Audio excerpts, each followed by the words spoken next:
Welcome to the Cripescast. I'm Charlie Berens, and this is the podcast where we talk to people for and or from the Midwest. We are powered by Everlight Solar, and here is today's episode. Hey, folks, today I am talking with Milwaukee Journal Sentinel reporter Jessie Opoien. She is a good friend of mine. She has been covering local politics in Wisconsin for 10 years. Based out of Madison, Wisconsin, she's covering the election in full force in Wisconsin, which is a swing state. And today we are taking your questions. We've asked for your questions. Thank you all to all of you who submitted those.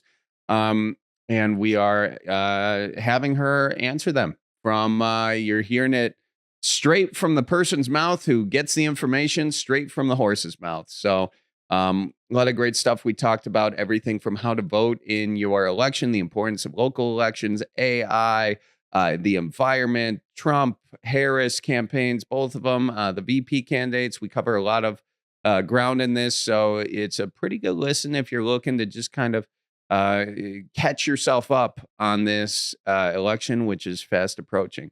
So, yeah, we got a lot of great stuff in here. So I'm going to shut up and let Jessie get to it. But before I do, I just want to say we are still raising money for Doctors Without Borders. They're helping out with the sort of countless wars going on around the world. They are doing incredible work. Check them out, doctorswithoutborders.org.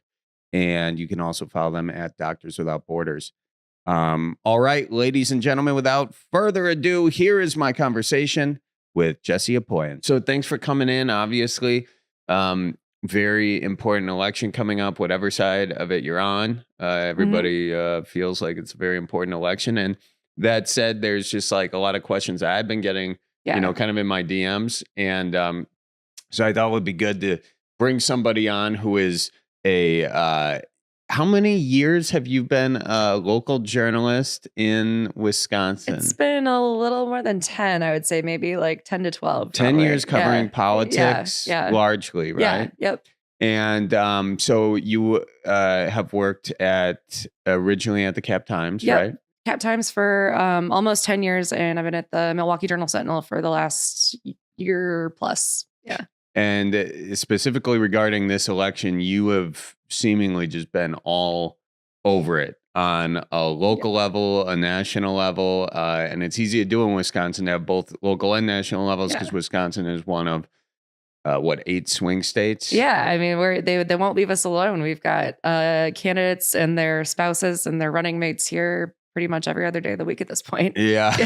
It is kind of the thing where it's like between that and the endless barrage of ads. Oh my God. Yeah. I think everyone's just kind of sick of it. Yes. And so I figure what better time than do a podcast about the thing everyone's sick about. Let's talk about politics. Everyone wants to hear about it. But in all honesty, I think a lot of people don't start paying attention until probably like September. But, really, yeah, I mean, that's really true. Like it's people like me and you to a certain extent and other people who are kind of tuned in are constantly paying attention to this stuff. But, most normal people have lives. Yeah. And they don't really start paying attention until, September, October. And that's when we start really seeing the needle start to move. Yeah. And so with that, I think it's going to be good to kind of rip through some questions here. And a lot of these are questions from our audience. Right. So we got a couple questions from Hannah even. And then I've got a few questions that people wish to make anonymously, which I thought was interesting as well, that I think some people just don't want to bring any attention. And I get it. Say a lot of people just don't. It's hard. You got friends, you got family who feel differently, and it's gotten more and more polarizing, I think, over the last 8-10 years. A lot of people don't really want to get involved in this stuff, publicly at least. Well, let's actually start with that aspect. Politics has become more polarizing. Can we pinpoint to when did that start? Obviously, I think Trump had a very... I think a lot of people will sort of credit him with a unconventional approach to politics. Mm-hmm. And I think that's sort of like the most neutral way you can say it. Yeah. People on the left would say he's been very abrasive, disrespectful, and people on the right would be like, he's he's not the system, you know, and I think those are the kind of the two looks on it. But did it start with Trump, this sort of almost, would it be fair to say divisiveness? And I'm trying to be sort of as impartial in these questions as possible. Yeah. I mean, I think it, it depends on where you are. So, we're here in Wisconsin, and a lot of that stuff kind of started happening here during Act 10, when Scott Walker was governor, and there was a fight over union rights, and that divided a lot of families and friends here in Wisconsin. Nationally, though, yeah, I think the Trump era was definitely probably the breaking point for a lot of it. And you'll talk to a lot of Republicans too, who will vote for Trump and support him, but still say, yeah, no, I don't like the way he speaks. I don't like a lot of, some of the things that he does. But at the end of the day, they support him. But yeah, I think, nationally, universally, that was probably one of the breaking points in terms of the divisiveness. Yeah, and I think you can also go back. Like, I think it was it true that Obama, he kind of got rid of the sort of cocktail hour that the left and the right had, or didn't they have a annual cocktail meetup or something? Oh, there was some. Yeah, I mean, but that's also been a thing that's just been eroding over the years too. Because I mean, you used to have that just at every level. At state level, national level, legislators would go, fight on the floor of whatever chamber they were in at the national or state level, and then go, have a beer, or, get together after hours and hash things out and be friends. And that's been sort of eroding over time. I don't know that we could point to, one person or another that is responsible for that. It's just been a thing that has gone by the wayside. And how much do you think social media has played a part in that? I think social media sort of thrives off of us being angry and divisive. That's what keeps us scrolling, doom scrolling. Right. Yes, doom scrolling. Do you see that the rise of social media is a correlation with the rise in divisiveness in politics? Yeah, I think it's definitely done some good things, but it's made that more of an issue. And also, not that I think that everyone needs to talk to reporters all of the time, but politicians don't have to really go through the press anymore. They don't have to talk to reporters. They don't have to talk to each other. They can just go straight to social media and put out the message that they want to put out and reach the people who want to hear it. And I think it does, it creates more echo chambers. Yeah, and we kind of see that in this election cycle on both sides, really. Trump not wanting to do a second debate because, I mean, he did not do well in the first one by, I don't think, anyone's account, except for his. I think he was pretty. And then Kamala not doing interviews. Yeah. And I think that showed in the VP debate because Walz also wasn't doing a lot of interviews. And, JD Vance has been doing a lot of them, and he seemed more polished. Vance seemed more polished. He did, yeah. And all that sort of stuff. So, but largely we're just seeing like a lack of association with the press, more of a reliance on social media. And as you said, that leads to a lot of these echo chambers, which leads to a lot of the idea of like, you'd have to be crazy to see it any other way. Right. And it's not good for anyone. I don't think. Yeah. No. Now, you as a local journalist, have you seen sort of a animosity toward you in your role?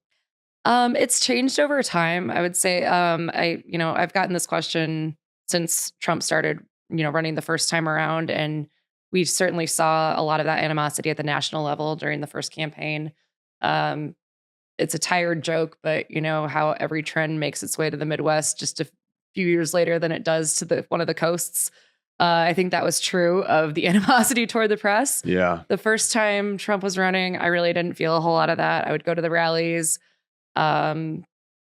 People were pretty friendly. I mean, I went up and interviewed a guy who was wearing a pin that said, "Don't trust the media."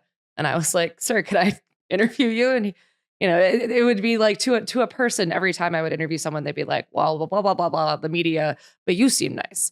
So, I think that has become less of a thing. People are less willing to engage now. Like I could go on about this, but as the presence of local media has shrunk, I think, people don't get to know their local reporters as much. And so they think of the media as, MSNBC or Fox or CNN, and they don't think about it as the Green Bay Press Gazette or the Oshkosh Northwestern or the Milwaukee Journal Sentinel. They don't think about that as, they don't think about that as the media. And then they're less willing to trust because it's the people that they see, talking on the TV every day. Right. I mean, sort of in the way that all politics is local, all journalism is local too. And just as like voting in your small hometown or even school board elections, those very local elections. All of that stuff matters so much. Yeah. I wouldn't say more, but in some ways more than nationally. Yeah. Yeah. And so here's sort of a question on that from Joseph Genko. Right. Why do our options get worse and worse every cycle? Which is very interesting. Also, well, I'll let you. Do you think that's true? Do our options get worse and worse every cycle, or is that sort of a cynical? I don't know if I can weigh in on worse and worse. That's a subjective way of a subjective thing for me to weigh in on, but I think people are definitely less and less enthused about the options. More and more every election, but I don't know why. Yeah, and I think the worse and worse. I guess one thing I would say is primaries and spending have become an issue to the extent that, like, to win a primary, you have to probably go to the more extreme end of your party, and then to go to the general election, you have to figure out how you moderate. And I think that people, see what you were saying during the primary cycle, and then they see what you're saying during the general cycle, and they don't really know exactly where your candidates stand on things. Yeah. And at the same time, you also have these echo chambers that we already talked about, people who get paid money, ad dollars, to make you feel as angry as possible about the other candidate. And so they make villains out of them. Yes. And, what was really interesting in the VP debate was the number of times Walz and Vance said, while I agree with some of what you're saying, or they found agreement to where I think a lot of people were like, oh, that's sort of the politics I remember. It was weirdly refreshing. Yeah. Yeah. I mean, they both had their share of misrepresentations of truth. Just the fact that they could acknowledge that they agreed with each other about anything. And then I think people were like, oh, thank God. Right. Can we just get back to that? Yep. And I think it's at least hopeful that people like that, know? Yeah. Although the other memes that I saw after that were about how boring it was. Yeah. I was like, it should People want it to be boring too, I think. Yeah. Well, in order to get into the minutia, the facts, the gray space, the actually figuring out a plan and a solution, you're going to get into details, and details can be somewhat boring sometimes, especially in this TikTok trained generation where if it's not boom, right, if it's not anger inducing, hitting you in the face, right in this, then you're swiping past it, because you need another dopamine hit right away. So I think these machines are really turning us into angry robots, which is kind of funny. This is an interesting one. It's from Braxton Schmitz. And he says, does my vote matter? And I'll sort of like bring that out. We all know our votes matter in swing states, or I guess we should, because the races are tight and they could go either way. But let's take a country, or I'm sorry, a state like California, New York, Texas, where, they're pretty hard red or hard blue. Does their vote matter? It's, again, another cliche. Every vote matters. Again, we've got the electoral college system. So if we're talking about the presidential race, that's maybe it won't feel like your vote matters. But in local races, I mean, we see city council races, county board races, school board races, where it comes down to an actual tie, where they flip a coin or draw a card to break the tie. Every vote matters, always. And on that note, we have people asking, I'm trying to figure out, could you please point people toward voter registration resources? So, okay, every vote matters. How do you register to vote? Yeah. And I know it's different in each state. I was going to say, so in Wisconsin, you can go to myvote.wy.gov. Otherwise, if you're anywhere else, just contact your local clerk, your county clerk, or your municipal clerk, and they can direct you to do it. You know, some states have same day registration, and you can go when you show up at the polls. Not everyone does. So just reach out to your local government, whoever runs your local elections, ahead of time, and they will help you out. Okay, perfect. And that actually question was from Danielle Marie. Thank you for that question. Sort of piggybacking off of that. Ben Jordan TX says, I'm a college kid, a couple hundred miles from home. How do I vote while I am away from home? So all of our college students out there, can they vote in their college town? And again, it's different in each state, so we'll keep it to Wisconsin. Again, so different in each state. You can register to vote absentee to vote in the state that you're from. Or again, if you're in Wisconsin, where we are, you can register to vote in Wisconsin. You can register the day of. But again, reach out to your local elected officials, your local clerks, and they'll tell you what to do. The deadline to register, Hannah's saying, you guys can't hear her, but I believe it's October in Wisconsin. It's October, is it 18th? To vote in person, you can do the day of, but absentee, you would need to do it ahead of time. Yeah. And October 16th, correction. So it's October 16th in Wisconsin. That's where for you to register and make sure you're set. And can you register? That's my mom's birthday, by the way. Shout out to Becky. Oh, shout out to your mom. Tell her I says hi. I'll tell her he says hi. Yeah, that's really perfect. Quickly. You said point people towards the voter registration. That's Porter Paladin said that. Danielle Marie said a different question. You have the wrong person. Yeah, I'm sorry. That was Porter Paladin who said, could you please point people toward the voter registration resources? Good fact check on that, Colleen. And then actually I will ask Danielle Marie's question. Can you vote while wearing anything that supports a particular candidate? As far as I know, yes. There are some rules about, getting in people's faces and, having signs and stuff, but I don't think you'd be turned away for wearing anything. That's a good question. I actually don't know. Okay. All right, cool. But I think it's fine. Yeah. Okay. Should be fine, but you can always give that sucker a Google. But I didn't know of anything. I think in some states you have rules, like in Georgia, I know it was you can give bottled water to people standing in line. There's some of that stuff. You can't show up with signs and get in people's space. But as an individual voting, I don't think there's anything against that. And here's a question on voter confidence. It's from Schaefer_H. Is hacking votes real, or where did it come from and why? So I guess this might go back to what Trump was accusing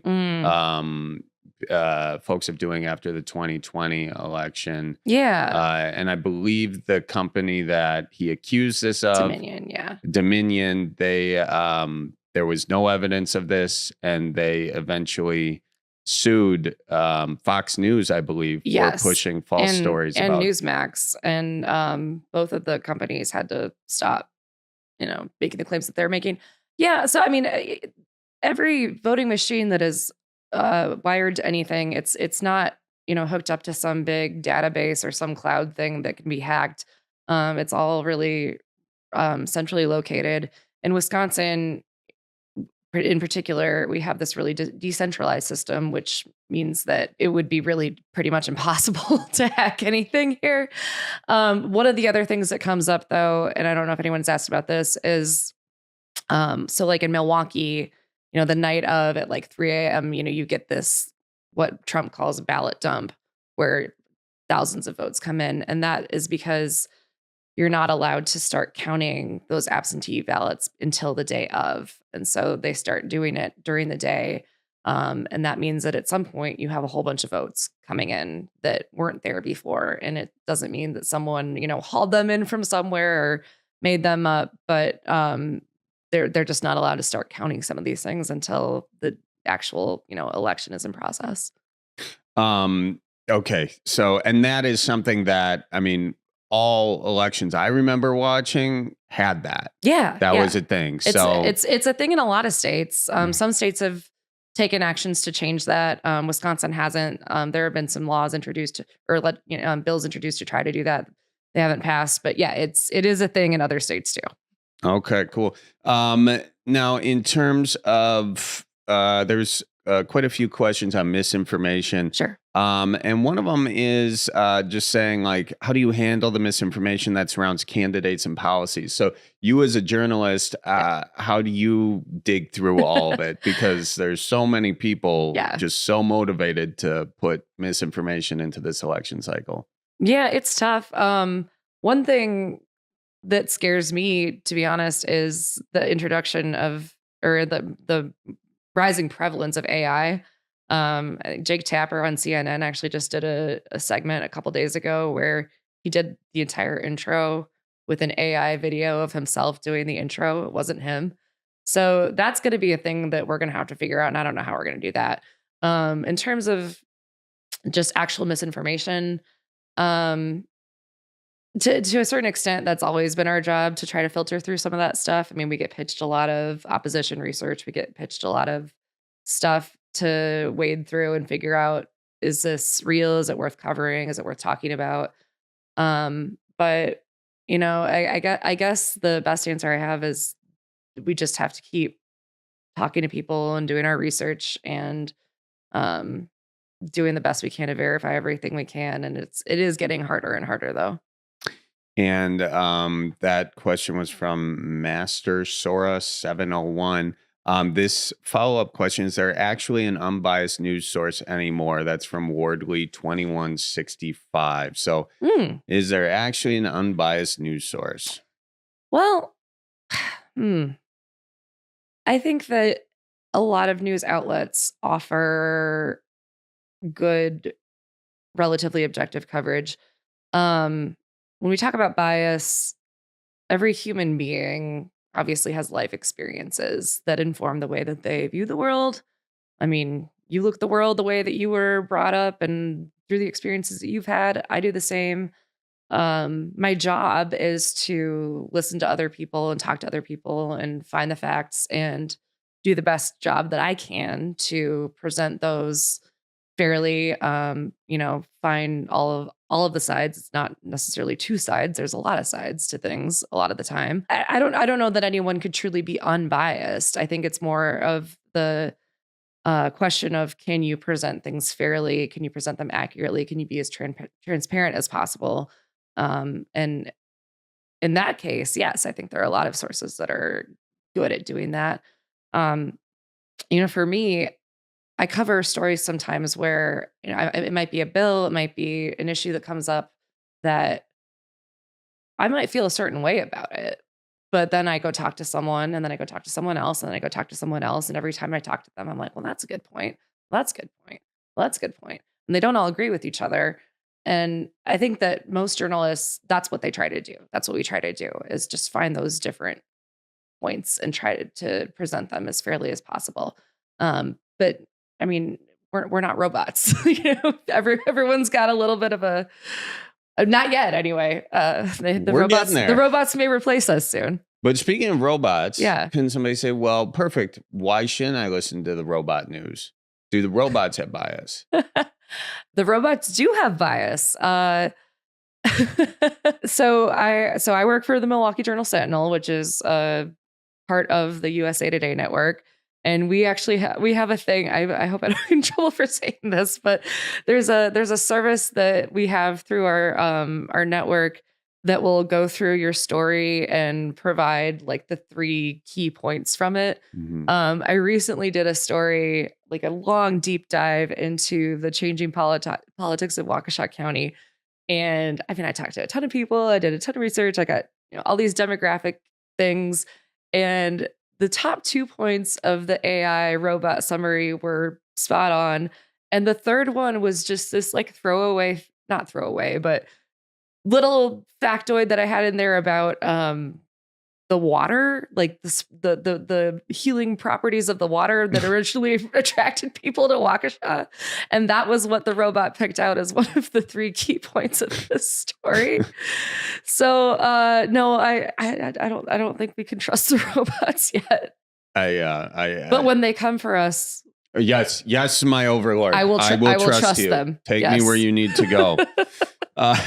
This is actually an interesting follow-up from Velozzi 4, I think that's how you say it. What is the most important factor in the race that isn't being openly discussed? What should we focus on? I kind of have an idea on my end, but I'd like to hear yours first. I'd like to hear. You like to hear mine? Yeah. I do think it's, so if you watch the debate between Harris, if you watch either debate, the VP debate or the presidential debate, there wasn't one question, I don't believe, on artificial intelligence. Oh. And there was actually a lot of talk from Harris. If you watch that debate, Harris kind of sounds like a Republican in a lot of ways. She's referencing Dick Cheney. Mm-hmm. She's talking about fracking. Mm-hmm. This is kind of a twofer, sort of the environment and AI. We are at this point reopening 3 Mile Island, the shuttered nuclear power plant.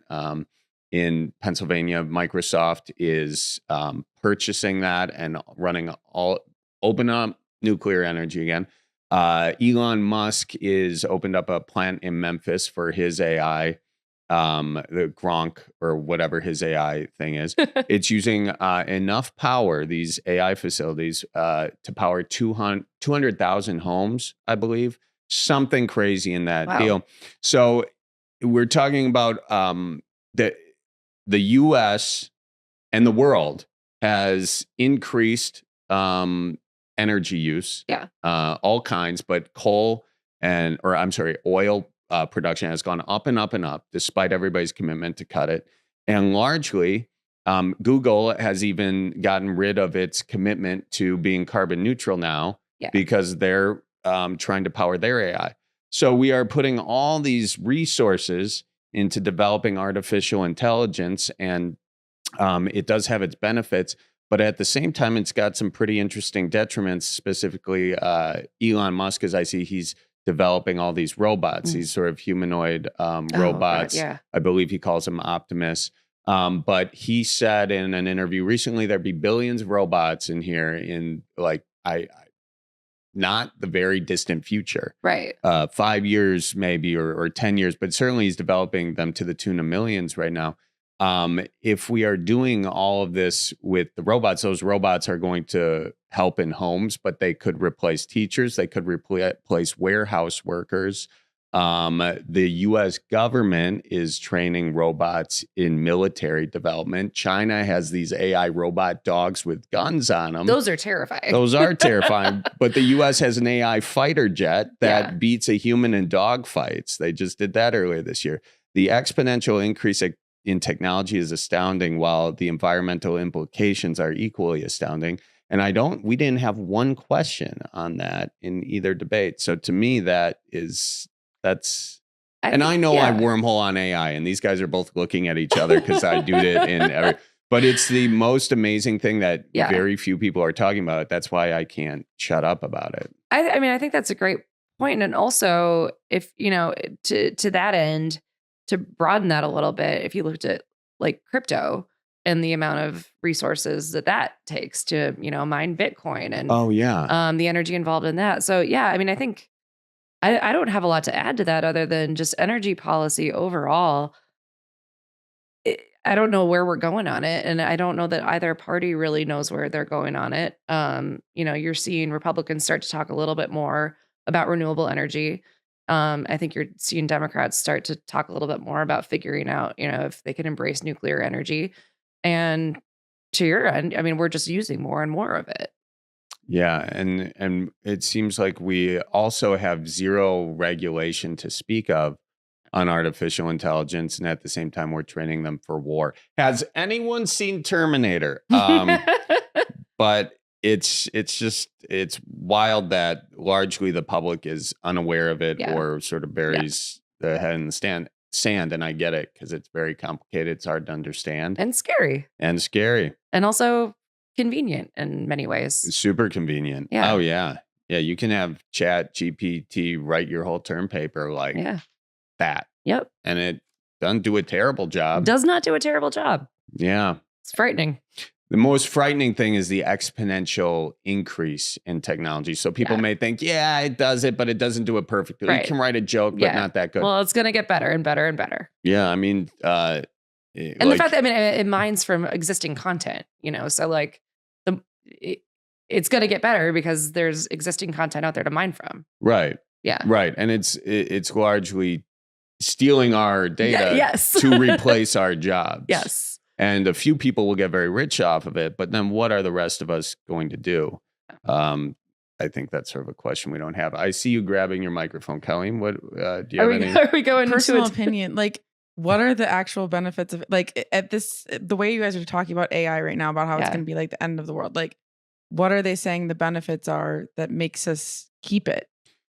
Like what the does benefits? it outweigh? So I think there could be theoretical benefits to artificial intelligence if it could, and there are real benefits, no doubt. Elon Musk's Neuralink is helping the blind see. We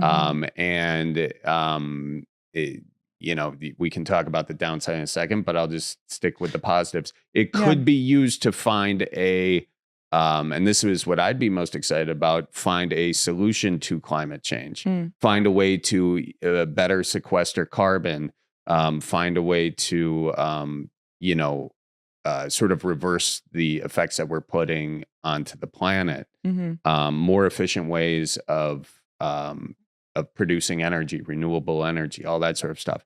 That's the positive. And if we were just using it for that or focusing mostly on the health and environmental things, that would be great. But I think what's really driving AI and the reason that we're doing it is people see the financial benefits of, for instance, replacing all your warehouse workers with robots because you don't have to pay them workers' comp. I think an Optimus robot, costs $20,000 for a robot that can work all the time and then charge. And productivity can go up. The amount of money you spend in employees, workers' comp, all that sort of stuff goes down. And so I think largely it's a financial benefit to those who have money. And that's kind of the way the world typically works. You know, if it's hard to find a financial benefit, if there's not a financial benefit, it usually goes to the wayside. Yeah. So I just heard both of you talking about all the negatives for a sec. So I was like, why are we keeping it around? No, I mean, I think there's the idea again, like that, all of that. And in theory, maybe it makes it easier for some people to do their jobs by just sort of making some of the tasks that you might do that are tedious part of the AI as opposed to something that you're doing every day. But yeah, it's still, I'm very wary of it. Yeah. And there is no doubt that the machines that they're creating do make things easier, even on the creative side of like, if you're in an ad agency or something. A lot of the people I know who work in ad agencies use it on a very regular basis to the point where the robot knows them. So they can, you know, how a few months ago someone would spit something out and you're like, did you have ChatGPT write this? It's getting harder and harder to tell because they're working directly with the robot and then the robot kind of understands them. And, I think the scariest thing kind of is that we are creating these AI, these machine learning things in our image. Yeah. And we're pumping that in. And, so I hope we like what we see. Because pretty soon there will be, if Elon's Optimus thing and all the other robot people making these robots unleash these things, you now have a new sort of group of robots that are smarter than us and more powerful than us because largely it's more powerful, more technologically advanced. And if you look around the world right now, what do the more powerful, more technologically advanced humans, the humans with more money and more guns and more weapons, what do they do to the humans with less money and less guns and less weapons?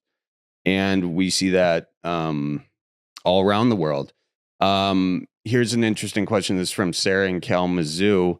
The former CIA director... first of all, before I go into this, Colleen, did that answer your question or did you have a follow-up? Yeah, I just was thinking about like, what if we gave robots like body dysmorphia, like robot dysmorphia? Like the way you said we give it in our image, we give it robot dysmorphia. They're just looking in the mirror like or they're like, wait, that ChatGPT essay I did wasn't actually that good, right? And like it just like starts like questioning themselves. Don't worry, robots, you're doing a great job. It needs self-affirmations in the mirror. You are smart. You are intellectually empowered. Anyway, yeah, you got my question. Folks, excuse the interruption. I just want to let you know that this podcast, the Cripescast, is powered by Everlight Solar. We got those solar panels on the roof helping you hear this podcast. That's where all the electricity comes from. And if you want solar panels on your roof, check out everlightsolar.com or contact them for a free consultation. And I also got to tell you, ladies and gents, Fleet Farm, oh my gosh, Toyland at Fleet Farm. It's almost here, which means your place to find this year's top toys will be open and ready for you to find gifts for everyone on your list. When they say everyone, they mean it. Barbie, got it. Lego, got those. Farm trucks and toys, of course. Do you even need to ask about them suckers? No matter what kind of kid you're shopping for, they've got something fun for everyone. Plus, on Saturday, October 12th, doors open at 7 a.m. and the first 125 customers will receive free 2024 Fleet Farm exclusive combine toy. So get that. And you can check out all their fun deals about Toyland online today. Just visit fleetfarm.com/Toyland. And ladies and gentlemen, also, if you're looking for Midwest merch, check out manitowoc.com. We've got everything for you, from hoodies to t-shirts, sweatshirts, playing cards, bottle openers, you name it, we got it. Finally, folks, it is Optober. That means all the Ope stuff on manitowoc.com. We got deals every single week. We got new deals coming. Could be on sweatshirts, could be on hoodies, could be on koozies, cribbage boards, playing cards, you name it. We've got it all there. Check it out. You can go to cripescast.com, click on the merch section, just go straight to manitowocminute.com. Either way, you'll find it. Follow our socials at Manitowoc Minute, and you will get a new deal every single week for October. So thank you so much, ladies and gentlemen, and let's get back to my conversation with Jessie Opoien. This is from Sarah in Kalamazoo. I'm going to kind of paraphrase this, but essentially the former CIA director, Leon Panetta, says Israel pager attack was a form of terrorism. On the anniversary of October 7th, the Pope says, powerful impose war on others, world shows indifference. The Pope said that. The UN has said both Israel and Hamas have committed war crimes and crimes against humanity. And basically, she says that both Democrats and Republicans in the debates have seemed to be very on the side of Israel. While Israel is essentially getting a blank check for bombs. It's kind of a long thing, so I'm trying to condense it. But essentially, Sarah is Middle Eastern herself. She lives in Michigan. It seems like people are ignoring Middle Eastern folks, Arab Americans living here, and we seem to be giving Israel sort of a blank check. And why is that? And could there be more of a way to come up with peace with people in the Middle East as opposed to just backing Israel at any cost? Well, I'll start by saying I am in really no way qualified to answer this question. But I think there's been a tendency to definitely equate the side against Israel with Hamas as opposed to Palestine or any Middle Eastern country, and there's just a tendency to sort of overgeneralize. I think what the sides are here, what the stakes are. I think Kamala Harris has started to address this a little bit recently, but hasn't said much, one way or the other. Rallies that I've gone to, events that I've gone to, there have been protesters. I think they're getting attention. They're bringing that issue to light. But beyond that, I don't know that I really know what. I don't know that I could answer that. That is a very complicated one. The Middle East. It's also another one that was largely brought up, and then kind of like both parties want to get past that. There's Definitely. a lot of. No, I mean, they certainly don't want to talk about it, and yeah, I mean that's the same thing. I mean, I think there are a lot of people who are. I mean, I think everyone probably agrees Israel has the right to defend itself, but not everyone agrees with the way that that Netanyahu's done that. Mm-hmm. And the way you've seen the different candidates approach this issue in particular when they've come to Wisconsin, do you see, you said Kamala has started to find some nuance in that. Yeah, I mean, they haven't been talking about it in Wisconsin. I would say that first, but she's talked about it a little bit, at least in some rallies, but it's not something that's come up, at least by their own volition in Wisconsin. Got it. No, that's interesting, isn't it? Because that they just wouldn't. I mean, it's sort of like if you look at the world right now, it's kind of a big deal. It could. I mean, that could be a hotbed for you can see the teams lining up for a potential world war on that. And it's the fact that neither have talked about how they're planning on de-escalating that and bringing peace to, or at least trying to bring peace to that region. That's somewhat telling that one of the most important things going on right now is not even being brought up, really. Yeah. Yeah. We'll go to one of Hannah's questions here. Okay. It's really wild. This is from Hannah. It's really wild that we've had an assassination attempt and then another possible one in the same year. Feels like the news cycle has moved on from both pretty quickly. Is that same initial energy still there? Are Republican voters still energized by those sort of assassination attempts?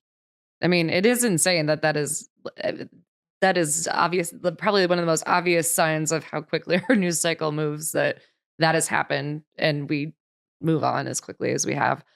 I think they are. I was at the Republican National Convention here in Milwaukee, and the first night that Donald Trump came out, very, very recently after that assassination attempt, the energy in the room was electric. People were motivated.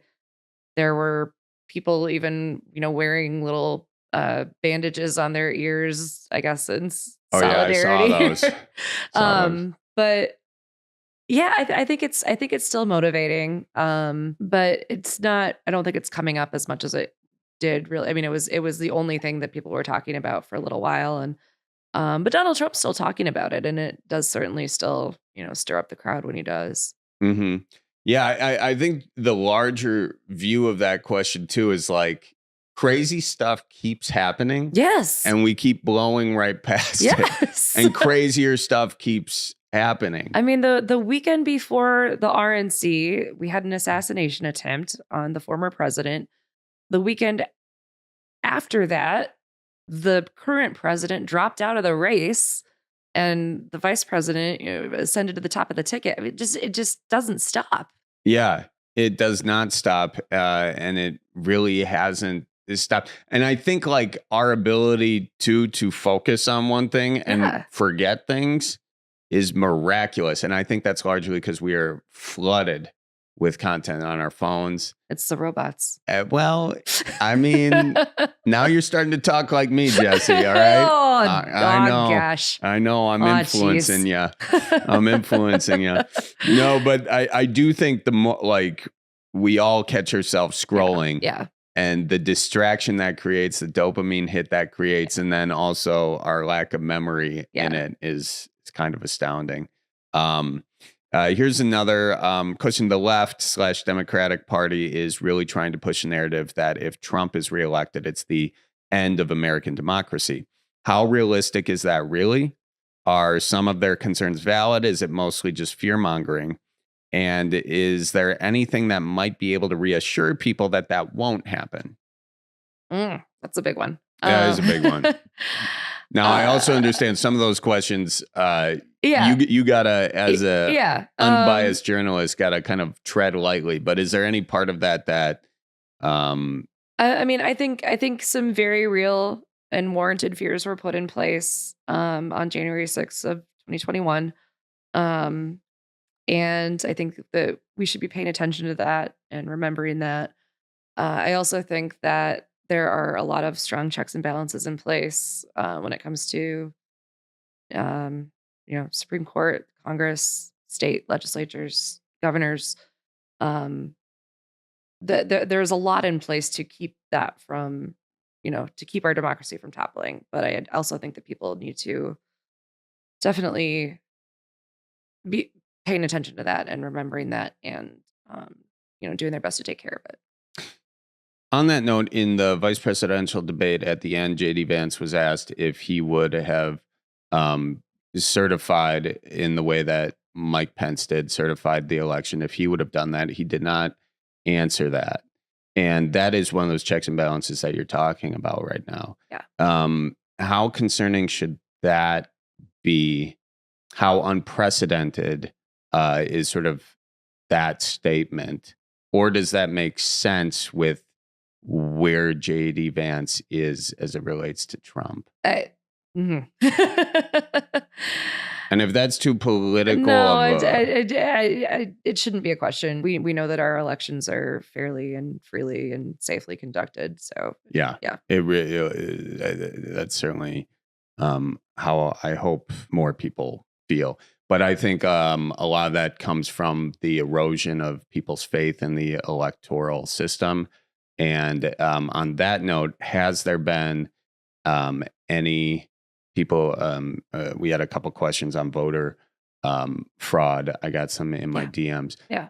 Has there been widespread evidence of voter fraud in the U.S. elections? No, there has not. And the thing that I would say to anyone who has concerns about elections, about the results, about whether they can trust the results, whether they can trust the way they're conducted, they're so open to observation.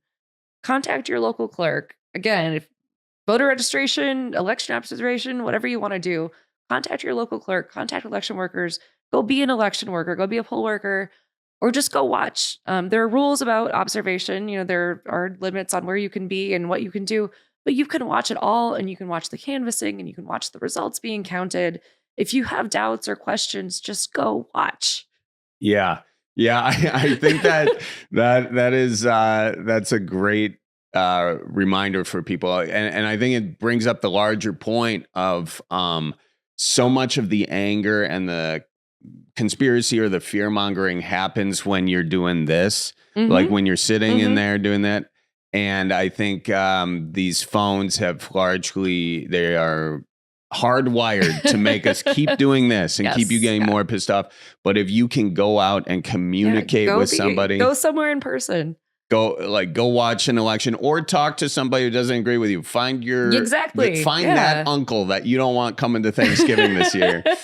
Go have a beer with him and find out why he thinks the way he thinks. Exactly. You explain why the thing, and I think you'll find that, you'll understand each other better, and you both may have a lot more common ground than you think. You might agree on a whole lot more than you think you do. And on that note, sort of, you talk to a lot of folks all around the state. Do you have a sentiment that things are getting more cordial or less cordial? I think it comes and goes in waves, to be honest. Maybe a little bit better right now than it has been, but it really just depends on, I mean, during election season, it's just hard to measure because people are so fired up. But I think it might be getting a little bit better, maybe. Mm-hmm. Well, that's good. Yeah. Seems like more of a hopeful response. I try. Yeah. One of the big issues in U.S. elections, in my mind, this is more of a me question here, is money in politics. Yeah. We have an unbelievable amount of money that goes into lobbying, and I think that's pretty much bribing, frankly. I think it's pretty close. That's me editorializing the system here. But I think super PAC's a similar way. I think there's a lot of, you give me this money, I will get your special interest thing done if I'm elected, kind of a deal. Do you see any hope? I think all the people, the general population, would say, yes, I want less money in politics. Yeah. And yet, more and more money just keeps getting dumped into politics. Where is the disconnect there? I think the thing is, once it's out there, it's out there. Like, what do you mean? The toothpaste is out of the tube. We can't put it back in. I think that is true. I think once the rules were changed and more money was allowed to flow in, I don't really know how you undo that. That being said, so again, here in Wisconsin, we actually have pretty tight restrictions on lobbying. it's less of the bribery thing that you're talking about, but at the national level, and to your point on super PACs and things like that, I think the thing to do now, and this is me editorializing, is make it more transparent. I don't know that we can restrict it now that it's out there, but we can impose more regulations on disclosing who's spending and what they're spending, and where they're spending it. But let's say most people don't want the money in politics. They want there to be a limit. Like each person, you can't give more than $200. Well, I mean, you've got the limits on campaigns, but then you've got the PACs and the super PACs and the independent expenditure committees. And how do you define, what an independent expenditure committee can spend and what they can spend it on? There are so many little loopholes out there to close. Because we made the loopholes. Yeah, but why can't, let's say we were interested in getting money out of politics. Yeah. At the federal level. Yeah. Who's the best person for us to contact? Would it be our representatives? Yeah, I mean, yes. So one thing I will say is elected officials do pay attention if they hear from enough people about a particular issue. And it doesn't take that many people. It probably ramps up, from level to level. But say like a state legislator, state legislator obviously can't do anything about federal stuff, but like they hear from a dozen people, they're probably going to pay attention because it's a dozen people in their district that are voting for them. So say at the federal level, they hear from 100 people. It might not change anything, but they do pay attention and they do listen. Well, that is reassuring. And I honestly, in some ways, I can relate to that. Like if I get a comment, if I get one comment on a video that says this video sucked, like, okay. Can't win them all. But if like 15 people say that, like, I'm like, okay. Maybe I should rethink that. Yeah, so yeah. I do think that is reassuring. And I think so few people ever contact their U.S. representative, their congressmen or their congress people or their senators. Yeah. And how can somebody contact them? So I mean, you can go online and find all of the contact information for everyone by just going to the congressional websites or the state legislative websites. The other thing I would say to that point is sometimes people will put out like a form letter for people to send in to their elected officials, and don't do that. Write something yourself. If you feel strongly about something, write something yourself. And is that then public record what you send in to your elected officials? Generally, yes. Yeah. Yeah. Okay. So be nice. Yes. Be nice in it. Be nice. Yeah. But and I agree with you on the letter thing. Like if they've seen one, they're like, oh, this is sort of a spammy thing. It's like if you get spam mail. Yeah. You're like, I got the same thing 10 times. But if someone really, took the time out of their day to write you something, then they do pay attention. Yeah. So if you got a fantasy league or something out there, like-minded people, and you all want to see money get out of politics, contact your state, your federal reps, your senators and congressmen, and let them know. And maybe you'll have enough pull. But keep in mind, they're probably getting lobbied pretty hard right now themselves. So you're going to have to find a lot of people. Because I do think like if they notice that organic shift, the money's not going to be worth it, because what's the money worth if you got to get reelected? Yeah.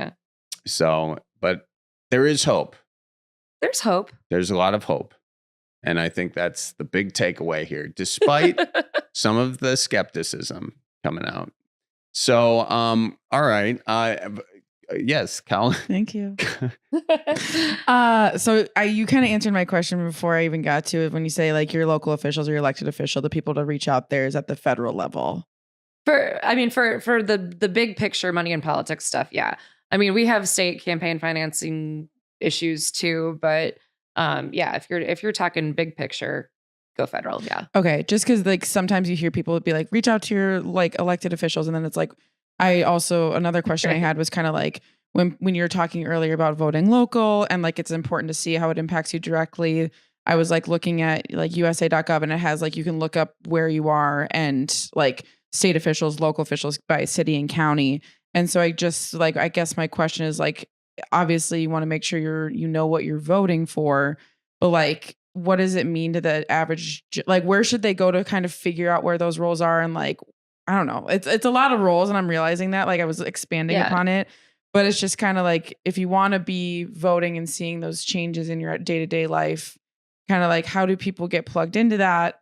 When do you reach out to those types of people? Like that kind of balancing of stuff, you know? Yeah. So, anytime there's an election coming up, again, I'm just talking Wisconsin, you can go to myvote.wi.gov and you can see what's going to be on your ballot.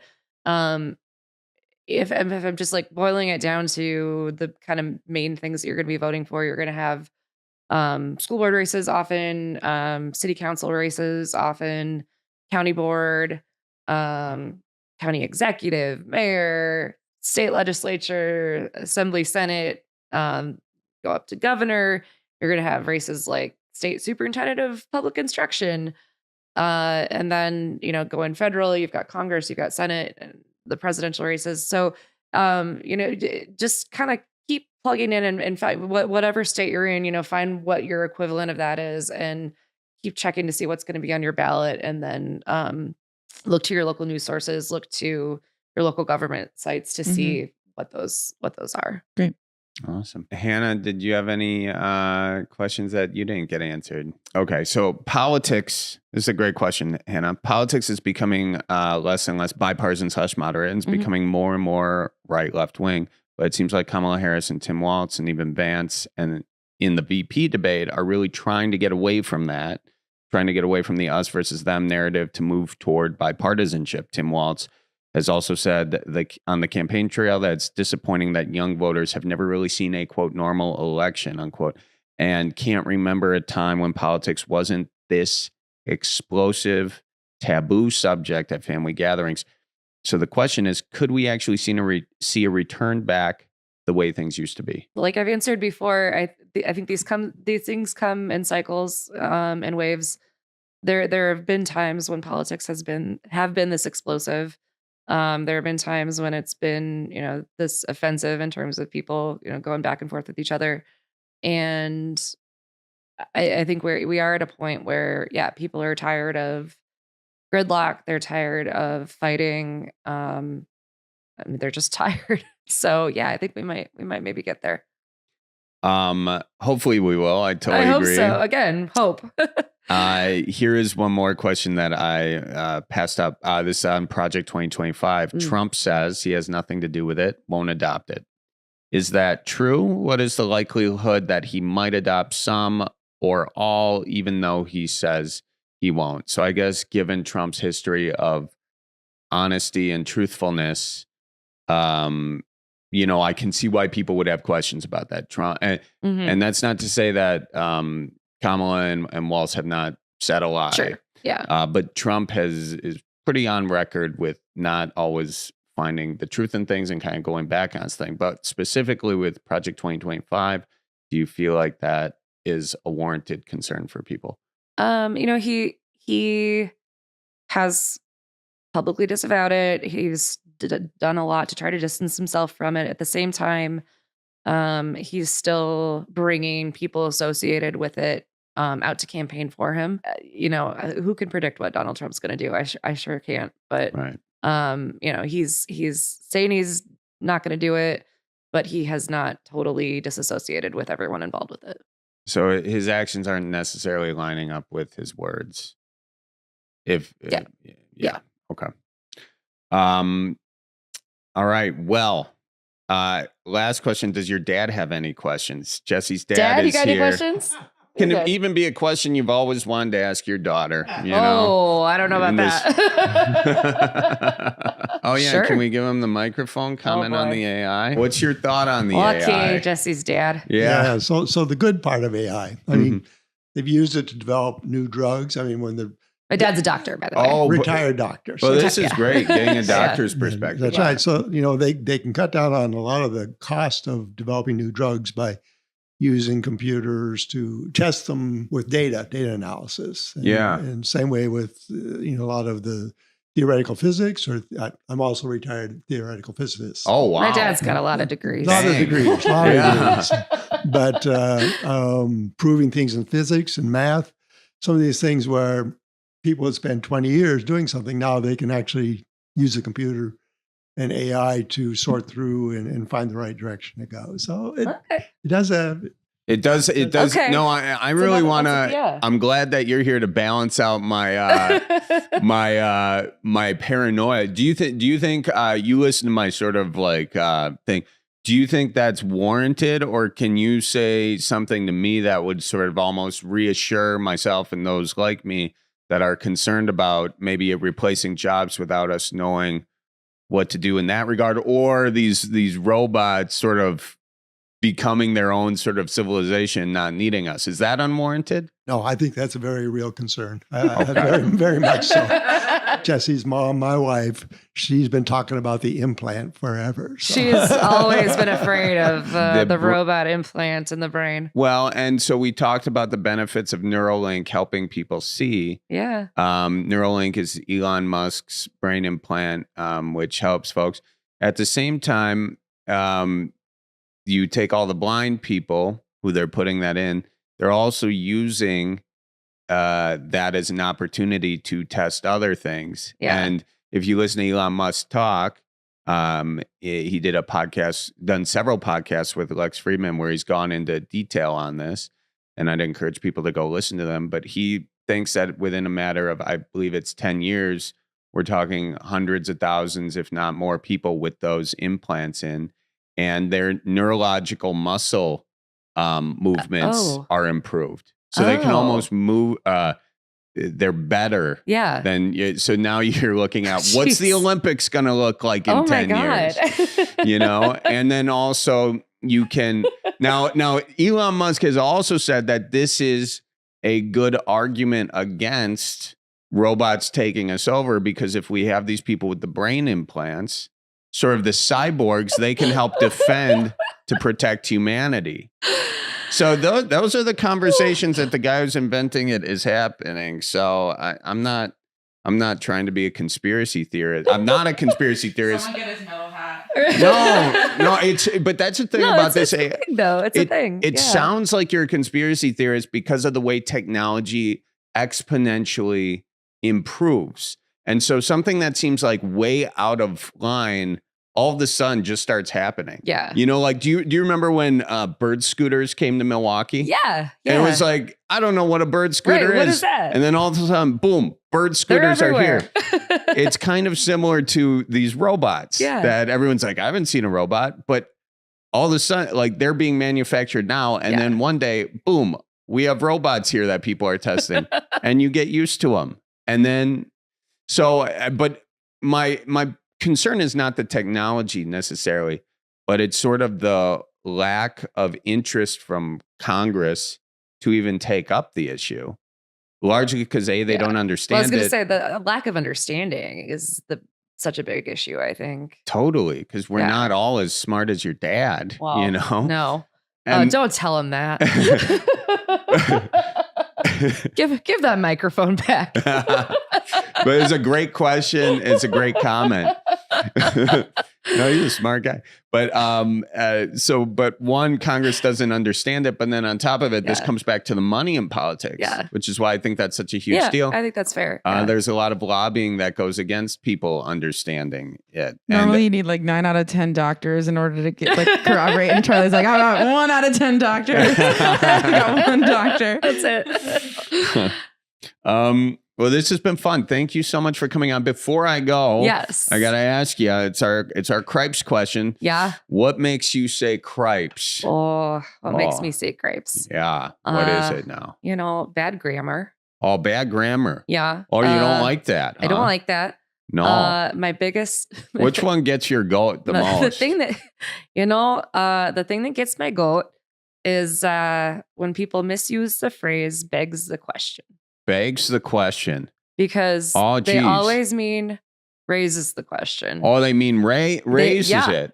Yeah. Oh, yeah. But a bag in a pinch can be used. A bag can be good. A bag can be used as a flag. It's better than a sack. It is better than a sack. Well, I wouldn't say. You're supposed to be a journalist now, and you're talking silly about sacks. Well, I don't want to talk about sacks. Well, I think a sack and a bag are kind of one and the same, don't you think, or no? A horse apiece. It's a horse apiece, yeah, I tell you. So begs the question: when is an appropriate time to say that begs the question? Well, if you're gonna say, I can't even stick with it. Oh, hang in there. You're doing real good. To beg the question is actually a circular form of logic. Oh, yeah, it's what do you rhetorical. Mean there now? Well, you're begging the question if you're just engaging in circular logic, just making the same point. But if you want to raise the question, then that's so say I says Charlie's got a podcast. It raises the question. What's he talk about on the podcast? Doesn't beg the question. Well, Charlie's got a podcast and it's really good. Yeah. That begs the question. Yeah. What does begs the question mean? I don't really know. But so in conclusion, your pet peeve is when people is that an idiom or is that I think I don't even know what it's like a phrase, a term. Yeah. Can we get a definition, Colin? What does the robot say begs the question means? Begs the question is a logical fallacy that occurs when an argument assumes the truth. Arguing in a circle. Circular logic. Circular logic. Okay. Oh, yeah. Like I knew what I was talking about so there. That's almost Sorta. like my crowd sizes are so big. Everybody says my crowd sizes are so big, and so they must be so big. That's actually exactly what it is. Is that it? Oh, well, now we know Cripes. what begging the question is. Charlie. And is it BEGGIN? Was it bag or bag bag? the question. Begging? I thought it was putting it in a bag. Put it in a bag. Oh, cripes. I just learned it's begs the question.